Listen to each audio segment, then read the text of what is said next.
I noticed that withdrawal doesn't arrive as rejection. It doesn't feel like anger toward the world or disappointment with people. It arrives quietly, almost politely, like a realization you don't announce. One day the same conversations feel louder than they should.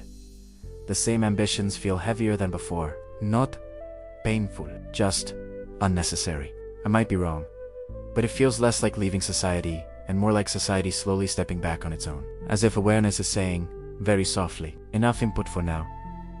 The Aitareya A yaka seems to live exactly in this pause, not afterlife, not against life, but in the moment when life no longer needs to be explained outwardly, when sound, ritual, and performance begin turning inward, not as denal but as dejasil. We often imagine ancient forest texts as escape manuals, but when I sit with this one, it feels more physiological than philosophical, like a nervous system learning when to reduce stimulation. Like breath, naturally slowing once effort is complete. The forest here doesn't feel geographical. It feels cognitive, a thinning of noise, a reduction of roles. The Rayaka doson to tell you to abandon society.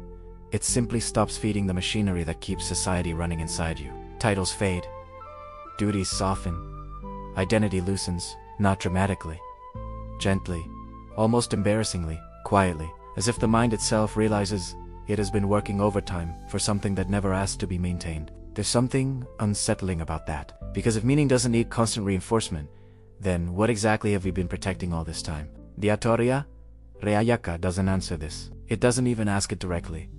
It just shifts the orientation. Ritual becomes reflection. Action becomes observation. Fire moves from the altar into attention itself. I find myself noticing how much of my daily movement is performance.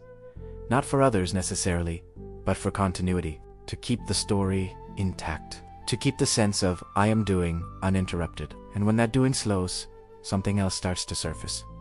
Not wisdom, not peace, just raw awareness, unpolished, slightly awkward, unsure of what to do without instructions.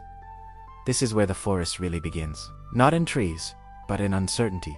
The Rayaka feels like a text written for that exact threshold, when certainty has dissolved but inquiry has yet sharpened, when you're no longer convinced by rituals, but not yet brave enough to sit without frameworks. It's uncomfortable here.